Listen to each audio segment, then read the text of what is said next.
I'm Sophie Beeson, and today I'll be talking about income inequality and how a specific measure of standard of living impacts the range of inequality.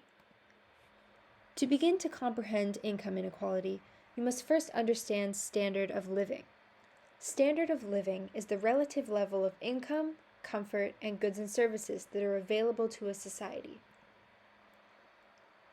Income inequality is a representation of how unevenly income is distributed amongst populations with different income ranges. If a country's income inequality is low, it means that their population receives a more similar share of their income, regardless of how much money they earn. If a country's income inequality is high, it means that there is a large difference between the share of income that a low-income family receives and the share of income that a high-income family receives. The high-income family will earn significantly more than the low-income family. This can affect a country's standard of living because it will ultimately lead to high poverty rates, decreased levels of comfort, and a decreased demand for pricey products. But what causes income inequality? One of the leading reasons for income inequality is a country's understanding of and willingness to do anything about the uneven wealth distribution. Take America as an example.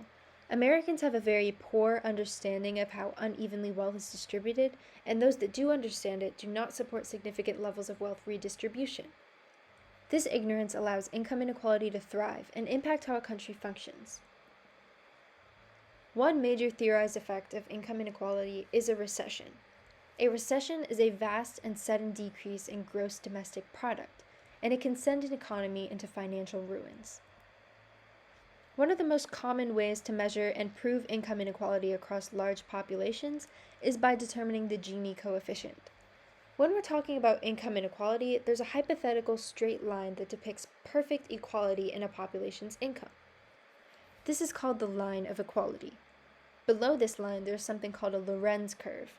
The Lorenz curve is the accurate representation of the distribution of wealth among a range of income groups.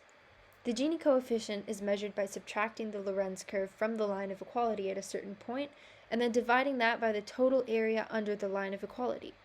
The higher the coefficient, the more unequal the distribution of income. While the Gini coefficient is a well-known method of standard of living, it's not the most accurate. It fails to consider the nature of the income inequality and is prone to random errors. There are both advantages and disadvantages to using the Gini coefficient. Some advantages are that it's easy to calculate and interpret, and it's a single number, so it's simple to understand. Some disadvantages are that it is oversensitive to changes in the middle, and it does not inform you of the nature of economic inequality that a country harbors.